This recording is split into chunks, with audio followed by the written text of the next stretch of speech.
Hi everybody. Just wanted to get a quick video out. This was not a planned video, so bear with me. I don't have everything I want to go over kind of figured out. But I have gotten so many messages in the last like hour and a half. Just so you know, I'm recording this video like mid-afternoon on November 5th, Wednesday. It may come out later this evening or the next morning. We just have to get it converted to a YouTube link. So yeah, I wasn't planning to put a video out today, but as many of you know, there was a town hall today, and some stuff happened in that town hall that just it was pretty shocking. So let's talk through it a little bit.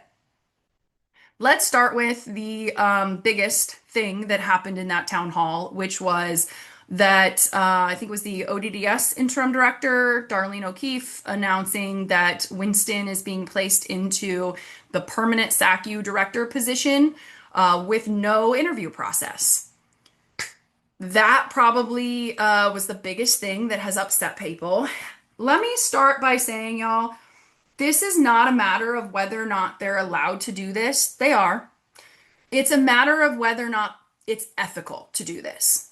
I have been around state government for 12 years approximately, and I've heard from many directors over time that have said, we do direct appoint, but it is not right to direct appoint directors to programs or agencies that support vulnerable populations. These are people's lives, right? Like, this isn't a joke. You need to go through an ethical process, an ethical hiring process for directors that oversee these kind of programs. And they didn't. They did not show the respect to you as staff, to the stakeholders, the guardians, the family members, the organizations, and they did not show the respect to the individuals and the DDID community to even do an interview process, which is shocking to not even meet that bar. It tells me that they thought there was a good chance that Winston wouldn't have gotten that position if they did an interview process, because otherwise, why wouldn't they do it? We are still kind of processing this information and trying to figure out next steps. I expect we will do an action around it. We are going to be communicating with stakeholders and letting them know how this happened. But I want to get into the next piece that I think really escalated people. And that is a statement that I believe it was Darlene O'Keefe. I was not at the meeting, just so folks know. At the same time that was happening, we had our first statewide LMC meeting, which I was participating and leading, and so I could not attend the town hall. But my phone sure was blowing up during that pretty heavily. So I believe that Darlene O'Keefe also said in that meeting that the reason for Winston being direct appointed into the permanent position is because he has shown his support for staff and SACU. Let me start by saying this is the second time that the new leadership has put Winston in this position, right? You guys may remember when we had that hearing about a month ago at the legislature, they had him go up and speak and do a presentation that I expect was prepared on the ODDS side, not in partnership with us. Directors prior to Sierra coming on board, always worked with the union on legislative things, even the ones that we didn't always get along with.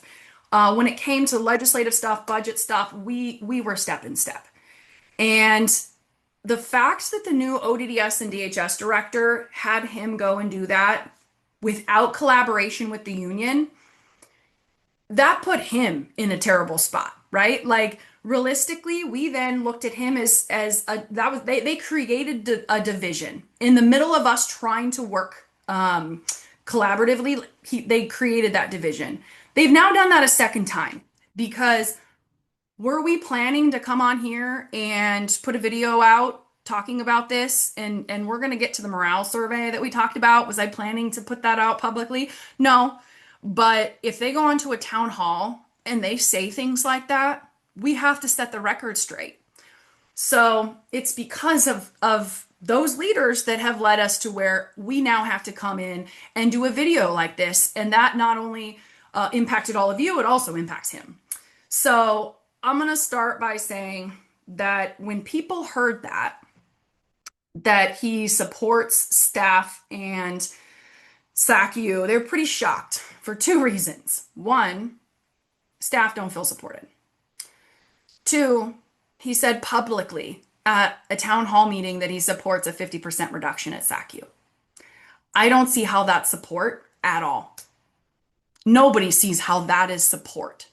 So to go onto a town hall and say, make a statement that is like the most unaware statement that somebody could make in a leadership position, shocked SACU employees, shocked all of you, right? It just, it was completely out of the blue and it was shocking. I'm going to take us to the morale survey that we did a couple months ago because I think that it says all that it needs to say. Do want to let folks know, and this should be in the meeting minutes, that at the last labor management meeting, we went over these results. And I expect it probably wasn't easy for management and Winston to hear it, but they needed to. So here's the morale survey results. I'm going to pull it up so that I make sure I get it all right. So when folks were asked, how is the overall morale at SACU currently? We were asked, do you feel like it's great, it's good, it's just okay, it's poor, or it's terrible? 37.3% said it was terrible. 35.8% said it was poor. And then 20.9% said it was just okay. And then like a couple percent said it was either good or great. It's such a small percentage I can't actually see. It doesn't populate that field. So if we'll just say the vast majority feels like it's either poor or terrible, I think that sends a big message. But then we asked, do you think the current leadership and director at SACU has impacted the morale?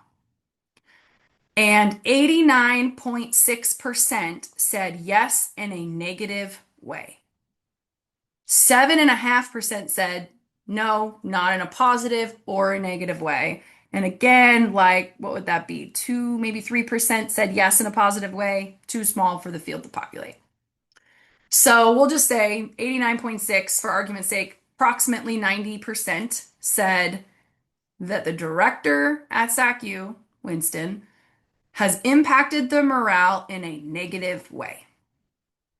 I want to be clear to say that this survey came out after the budget stuff, because obviously before the budget, before SACU was made whole and received a full budget for this biennium, I mean, morale was shit. It was completely tanked. So that I think would have been different, but this was after. This is, just in the last couple months. And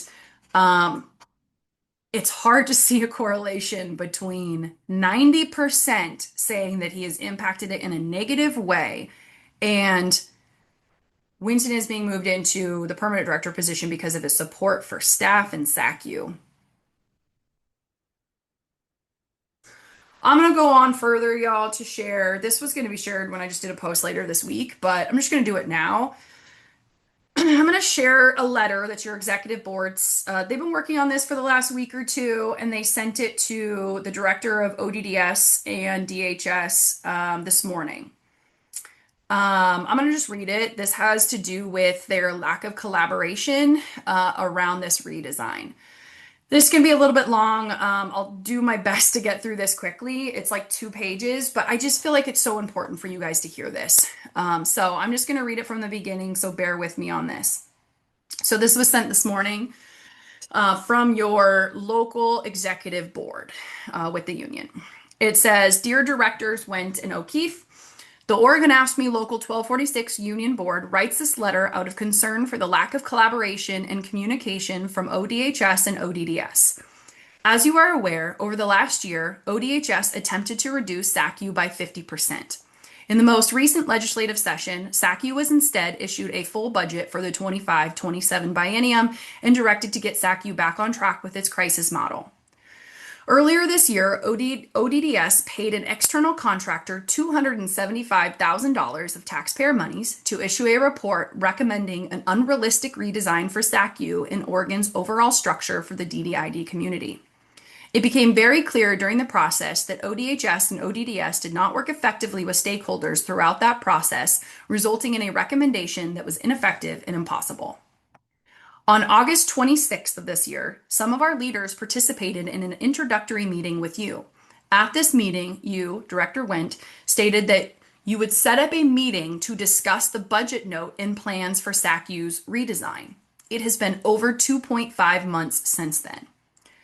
On September 30th, 2025, during a presentation at a legislative hearing, we discovered that ODHS and ODDS plans to hire a contractor to look into SACU's redesign. The content in this presentation was unknown previously to the union and represented workers, and as we understand it, to guardians and other stakeholders as well. Up to this point, there has been zero collaboration with labor regarding SACU's redesign.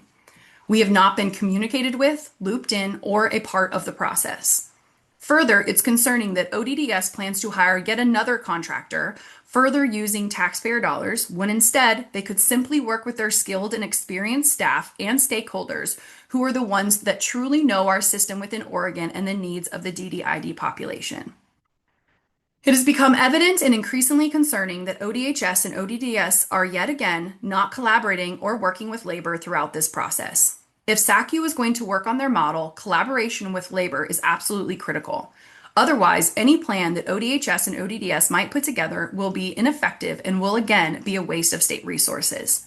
To date, the lack of collaboration under Director Wendt's leadership matches that of the former director, which is wholeheartedly disappointing. Our union board has been left with little else but to wonder if we need to proceed with similar union-protected collective actions we had little choice to do over the last year. To be clear, we have seen an increase in collaboration from SACU leadership over the last several months on day-to-day issues at SACU. While that has been positive to see, the concern remains that ODHS and ODDS have done nothing to involve labor in this process. Additionally, we continue to hear rumors, allegedly spread by higher-level ODDS staff, that ODDS intends to close SACU. This also needs to cease, as it is in direct conflict with the work ODHS and ODDS has been asked to do by the Oregon State Legislature and would cause extensive harm to Oregon's community. All we ask is that you simply do better and properly collaborate with critical stakeholders, including labor, throughout this redesign process. Oregon AFSCME Local 1246 Executive Board. This was the letter that your board has worked on over the last couple of weeks and was sent this morning. I will also note that this morning they set a meeting up. It was just before we sent this letter, I believe, to have some sort of meeting tomorrow. They didn't ask for availability. They just sent a meeting invite for a meeting that says updates. We have no idea what that's about. We don't know if it's about the redesign or something else. I just wanted to be transparent and note that that was sent out. It's not a time that actually works for us. It's actually a bit disrespectful to just send something out without getting availability. But in the end, we'll see what comes out of that meeting. The reality, though, it's a 25-minute meeting. We're not looking for a 25-minute meeting. Labor needs to be a part of this process. They have made plans because that was evident in this presentation that they did to the legislature. Supposedly made plans. Seemed like they made them right before that hearing, but nonetheless, plans have happened. There is a position on the org chart recently that said they were like the redesign program manager or something. So stuff is happening. We have absolutely no idea what it is. And we all know how that went last time. It was just a waste of resources, and it left us in the exact spot we are, which is fully funded. And I don't know at some point when the current leadership will realize that they need to value the stakeholders. It hasn't happened yet. And we wanted to be transparent about that. I think the challenge with today's meeting is it was insulting, right? The reality is could they have gone out to the community externally and said, we're appointing this director because they're doing such a great job working with staff and supporting staff in the program. Sure, it would have been a lie, but they could have, right? And it not be insulting. But They came into your town hall and said it. And that's just insulting you. You're the ones that have experienced all of this over the last year. And the last thing that the majority, I'm sure there are some, but the majority of folks feel is supported. And so to come in and just insult everybody like that was just shocking. So just wanted to come in and let folks know that we know what happened at the town hall. We're still processing some of it, deciding on what the next steps are going to be. But we also just wanted to get folks kind of on the ready. I know folks are exhausted. We did so much over the last year related to this campaign, but we also know it was successful. So, there's a lot going on right now. We also have a lot of funding stuff happening. SACU is 62% federally funded. The last thing we need is directors that are yet again not in our corner. We as in you, labor, the union, fought to keep SACU open and was successful. And we actively did that against directors that were doing the opposite, which is pretty unheard of. So, we want to make sure folks know that if we have to, we are going to, jump back into these actions. I know folks are exhausted, but we don't want to end up in the same spot, in a year with the, budgets coming out and all of that. Or we don't want this redesign to go down a road that is harmful to you or the individuals in any way. And I don't think there's enough trust in the current leadership and a third party contractor again to make the decisions for you. You need to be a part of that decision making process, not be told about it in a 25-minute meeting. You need to be a part of it. So we'll see what the next couple of weeks entails. We'll see, if we receive a response to the letter. We are going to reach out and communicate with our stakeholders and see what we can collaborate on so that we're all included and involved in that process.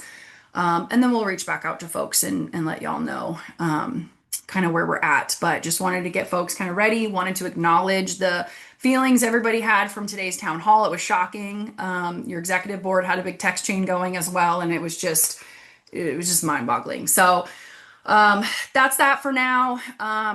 I will see if I can attach the letter. I always have some issues doing that, but I'll try to attach the letter, but I read it so folks could hear it. Quick comment on the contract, because some folks are asking about that. We did have the contract training on Monday. That's something we do every bargaining cycle where we get the managers and the stewards in the same room to do the contract training. That being said, the final contract is not ready. We've had a lot of those questions. When we do the contract training, we do it based off of what's called the black line contract. And that's a contract that shows all the additions and strikeouts so that we can clearly see what's changed. Then when everything is finalized, the final contract comes out, and that's the one we distribute out. We don't want the black line getting out there too much because it's not the final version. There will still be things added to it, in particular the comp plans in the back of the contract and the signature page, and then any other little edits that we might need to just clean up, like grammatical stuff. That being said, the stewards and the managers all did receive a copy of that black line. So if you need to reference something in the meantime, just chat with one of them and they can have you look at their copy. It's certainly something folks can look at. It's not confidential by any means. It's your contract. We just don't want it to be like out there too far to the point where people will have the wrong version all cycle. So yeah. Okay. Any questions, concerns, comments? Just reach out to one of your union leaders. Y'all know, Facebook isn't used too much. I mostly use it just to put out these videos. But otherwise, it's usually best just to reach out to a union leader directly if you want to get something kind of answered quickly. And any more news, I'll get another video out. Okay. Thanks, everyone.